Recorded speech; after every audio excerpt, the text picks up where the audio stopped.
Comment ça va YouTube? Les amis, aujourd'hui je suis très content parce que en tant que fan de l'UFC, je viens de recevoir un cadeau qui à mon sens est inestimable. C'est la ceinture des champions de l'UFC et l'UFC me l'a offert. Merci beaucoup l'UFC. Regardez, je le pose juste là. Parce qu'il faut savoir que cette ceinture, même si c'est une réplique, elle coûte cher. Au point où à chaque fois que je voulais l'acheter, ma copine elle me disait Henri, t'es sûr que tu gaspilles pas ton argent? Et je suis pas d'accord. Parce que de 1, ça me fait plaisir. Et de 2, vous savez qui gaspille vraiment leur argent? Les États. Avec l'argent de vos impôts. Ouais, je sais, je casse l'ambiance, ouais. Alors bien sûr, il y a des dépenses qui sont legit, genre la sécurité, les hôpitaux, les écoles, etc. Sauf que des fois, ils font vraiment n'importe quoi avec notre argent. Par exemple, on se souvient tous du coiffeur de François Hollande qui coûtait 10 000 € par mois à l'État, alors que... Et donc dans la vidéo d'aujourd'hui, je vais justement vous parler des projets d'État les plus bizarres jamais financés. Et autant il y en a que tu te dis, ah, pourquoi pas? Mais il y en a pour d'autres. Oh non, là tu te dis, ta mère. Bref, moins de blabla, plus de dépenses, c'est parti. Tout d'abord, welcome to Canada. Ah, le Canada. Le pays du hockey, de la poutine, du sirop d'érable et du...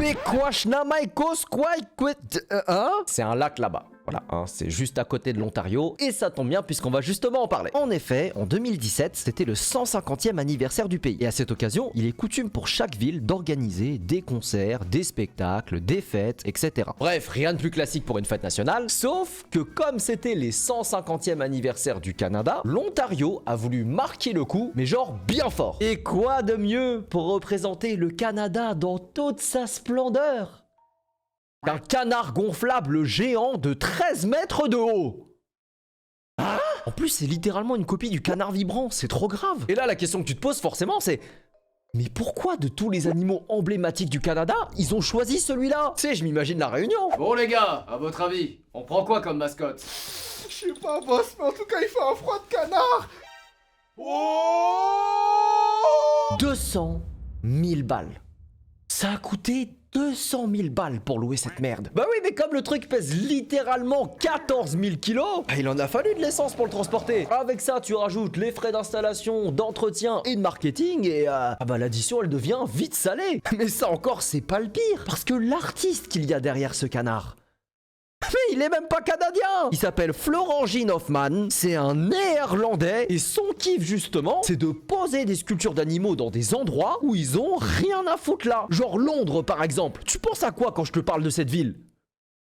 Un hippopotame évidemment. Bref, je vous fais pas un dessin, les Canadiens ils ont pas du tout kiffé le truc. L'histoire a fait un scandale, la presse s'est emparée de l'affaire. Et là les gars, c'est la cerise sur le gâteau. Parce que la seule justification que l'organisation ait trouvée pour répondre aux critiques, c'est... Oui, mais ça va donner envie aux gens de venir pour prendre des selfies.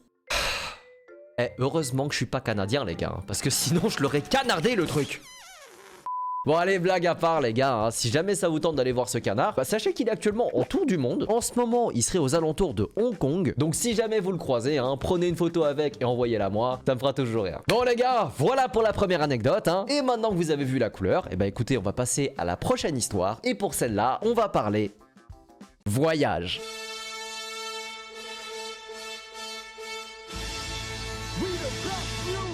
Les amis, bienvenue en Corée du Nord. Alors je sais que c'est pas une destination qui fait rêver, mais figurez-vous qu'en 1987, Kim Il-sung, le grand-père de Kim Jong-un, a pensé que c'était une super idée de faire construire un hôtel 5 étoiles de 300 mètres de haut avec 3000 chambres dedans. Tout ça pour, je cite, inciter les Occidentaux à investir dans le pays.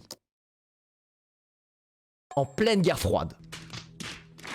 Le roi du timing. Mais vous vous en doutez bien, c'est un dictateur, donc ce petit détail ne l'aura pas empêché de claquer 700 millions de dollars pour sa construction. Et le problème, c'est que ça va pas du tout se passer comme prévu. Puisqu'en effet, alors que l'inauguration de l'hôtel doit se tenir en juin 89, faute de matériaux et de savoir-faire, le chantier a été un petit peu retardé. De 16 ans. Combien? En fait, avec l'effondrement de l'URSS, bah déjà que la Corée du Nord, elle était pas hyper riche, bah là, sans leur financement, impossible de continuer les travaux. Du coup, bah le projet, il a été naturellement laissé à l'abandon, et combien même ça a été la bonne décision à prendre pour son peuple, bah Kim Il-sung, il a toujours vécu cet arrêt comme un échec. Tellement qu'il effaçait littéralement l'hôtel des cartes postales. Genre, il devait oublier son ex, hein. Mais bon, ce qui est quand même cool dans cette histoire, hein, c'est que c'est l'une des rares fois où un dictateur s'est rendu compte, bah, qu'il avait eu une idée de merde, et notre héros consacrera alors le restant de sa vie pour améliorer les conditions de vie de son peuple. C'est totalement faux! Puisqu'en 2008, son fait signe un contrat à 400 millions de dollars avec l'Égypte pour finir les travaux. En pleine crise des subprimes. Le roi du timing, encore! Tout ça pour que lui et son fils meurent en 2010, c'est-à-dire 2 ans avant la fin des travaux, et refiler la patate chaude à Kim Jong-un, qui aujourd'hui ne sait toujours pas quoi en faire. Ça fait 1 milliard parti en fumée, y a rien qui va. Mais tu m'étonnes qu'il chialait à son enterrement l'autre. Putain, mais 1 milliard de dettes, vous avez grave déconné les gars. Pause, ici l'oncle Sam. J'aime comment vous parlez de la Corée du Nord. J'espère juste que vous n'allez pas critiquer notre beau pays, n'est-ce pas? Alors, si? America! Les gars, vous savez, j'adore la science. Sauf que des fois, il y a des recherches qui servent pas à grand chose. Et encore moins quand c'est avec l'argent des impôts. Laissez-moi vous expliquer. Donc on est aux États-Unis et dans certains États comme la Floride, ça arrive parfois qu'il y ait des ouragans. Et si un ouragan, bah c'est dangereux pour les humains, imaginez un seul instant ce que ça vous ferait si vous étiez un lézard. Vous mourrez. Voilà. Spoiler, hein. Sauf qu'en fait, une bande de scientifiques à l'université d'Harvard, Harvard, hein, pas la fac de Springfield, bah ils ont remarqué que suite à des ouragans, la population des lézards à longues pattes avait dépassé celle des lézards à courtes pattes. Et oui, bon, au-delà du fait qu'on s'en branle totalement, la réponse elle est vite trouvée. C'est juste qu'avec des pattes plus longues, bah ces lézards ont un meilleur appui sur les arbres et du coup, ils se font pas emporter par le vent. Ce qui est logique. Sauf que les chercheurs d'Harvard en question, on sait pas pourquoi, ils voulaient absolument voir ça de leurs propres yeux. Et donc, ils ont dépensé 75 000 $ et voilà ce qu'ils ont fait. En gros, ils ont rassemblé des lézards, ils les ont foutus sur des poteaux en bois et ils leur ont soufflé dessus avec des souffles à feuilles réglés à 170 km/h.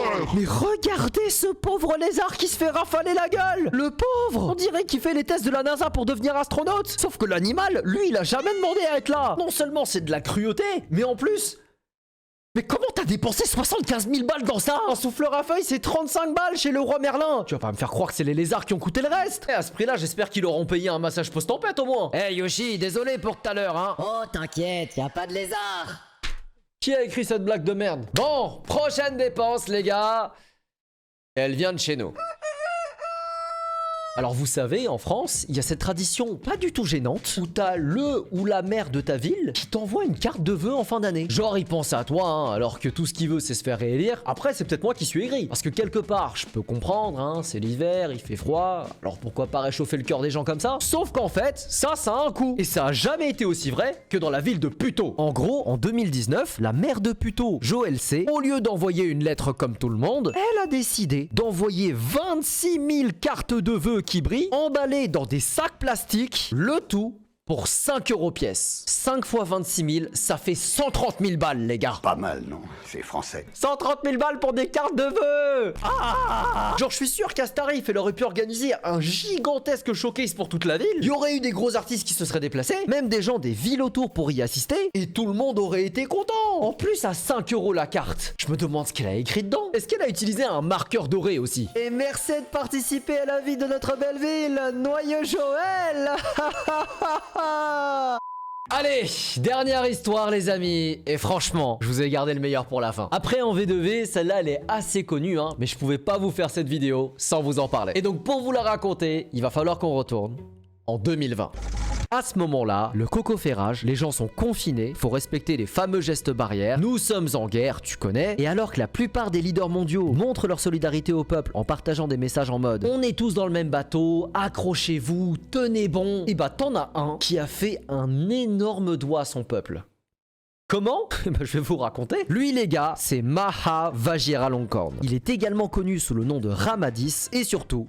c'est le roi de la Thaïlande. Et ce mec, c'est un électron libre, puisqu'en gros, au fil des années, il va pas arrêter d'enchaîner les dingueries. Genre quand il se fait pas cramer dans des tenues qui sont pas dignes d'un roi, il fait promouvoir son caniche au rang de chef d'état-major de l'armée de l'air. Et en plus de ça, il s'est servi plusieurs fois de l'argent de la monarchie pour s'acheter des voitures, des apparts et même des avions. Bref, vous voyez un peu le personnage, hein. Mais tout ça, tout ce que je vous ai dit, c'est rien comparé à ce qu'il a fait en 2020. Mais alors, qu'est-ce qu'il a pu faire? Et ben en gros, alors que Ramadis venait de confiner son pays, il s'est dit et si je me confinais, mais comme un roi?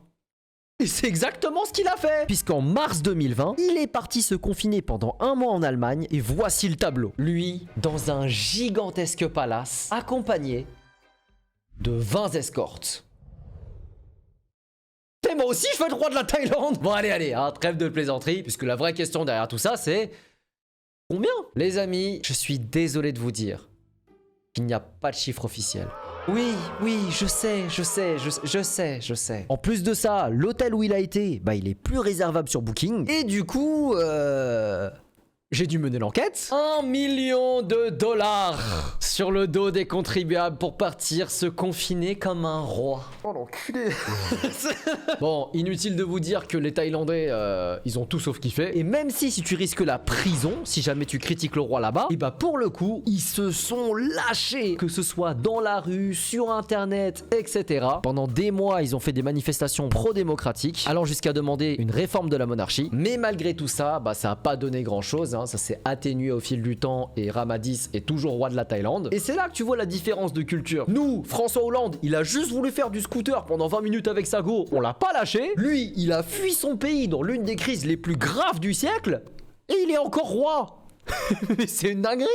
Et voilà, c'est tout pour la vidéo d'aujourd'hui. J'espère que ça vous a plu. Et pour vous, quelle a été l'histoire la plus scandaleuse de cette vidéo? N'hésitez pas à me le dire en commentaire. Même si, à mon avis, le roi de la Thaïlande, il est imprenable. Et sinon, est-ce que vous avez d'autres dépenses débiles qui vous viennent en tête, hein? N'hésitez pas non plus à le dire. Comme ça, peut-être qu'on en fera un épisode 2. Et comme d'hab, si la vidéo vous a plu, n'hésitez pas à vous abonner et à me laisser un pouce bleu. Et moi, je vous dis à très bientôt pour une prochaine vidéo. Peace!